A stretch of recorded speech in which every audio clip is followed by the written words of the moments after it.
Hello, j'espère que vous allez bien. Alors, aujourd'hui, nous allons continuer notre challenge SQL. Nous allons aborder la 4e requête, article views.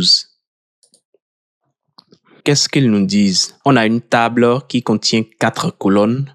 L'ID de l'article, l'ID de l'auteur de cet article, l'ID de la personne qui a consulté l'article et la date de consultation. Et on nous dit ici qu'il n'y a pas de clé primaire et que la table peut avoir des doublons. On nous notifie ici que les lignes où l'ID de l'auteur est égal à l'ID de la personne qui a consulté l'article veulent dire que c'est l'auteur qui a consulté son propre article.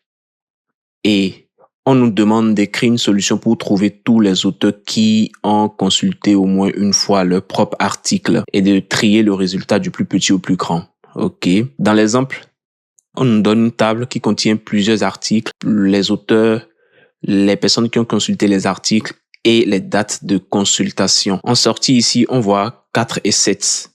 Quand je prends l'auteur dont l'ID est égal à 4, on voit ici que la personne qui a consulté a pour ID également 4. Donc, ça veut dire que cet auteur a consulté lui-même son propre article. C'est pour ça que 4 ressort dans le résultat. L'auteur dont l'ID est égal à 7 a consulté lui-même son propre article. OK. C'est pour ça que 7 aussi ressort dans le résultat. Et ici, on voit qu'il y a l'auteur dont l'ID est égal à 7 apparaît plusieurs fois et même l'auteur dont l'ID est égal à 4 apparaît plusieurs fois. Mais ici, les doublons ne ressortent pas. Du coup, ça veut dire que si un auteur a lu son article plusieurs fois, on ne veut pas faire apparaître l'ID plusieurs fois. On veut le faire apparaître une seule fois. Et en plus, on nous a dit qu'on veut les auteurs qui ont vu au moins une fois leur propre article. OK.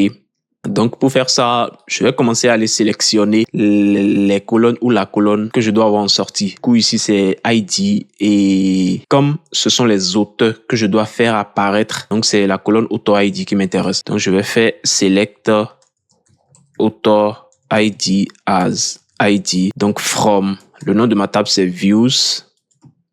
Et ici, je réitère, je vais filtrer pour ne garder que les lignes où author ID est égal viewer ID. Donc j'utilise le where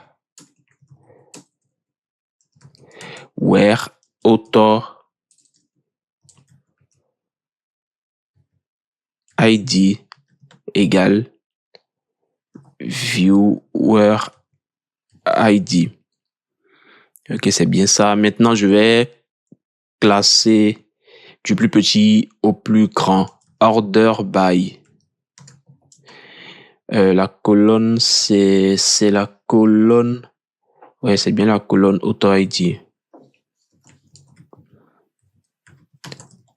ASC, parce qu'ils nous ont dit ascendant. OK. Alors, il y a une chose que j'ai oublié de mettre. Je ne veux pas les doublons, donc je vais rajouter le distinct. Et nous allons tester. Je n'oublie pas évidemment mon point virgule. On verra s'il va nous ressortir les mêmes résultats que dans l'énoncé. OK, déjà, il a accepté ma requête. Et ici, on voit bien qu'il me ressort les mêmes résultats que dans l'énoncé. J'espère que vous avez compris. Et si vous avez des questions, n'hésitez pas à les poser en commentaire. Je n'hésiterai pas à répondre. Et on se retrouve très bientôt. À plus.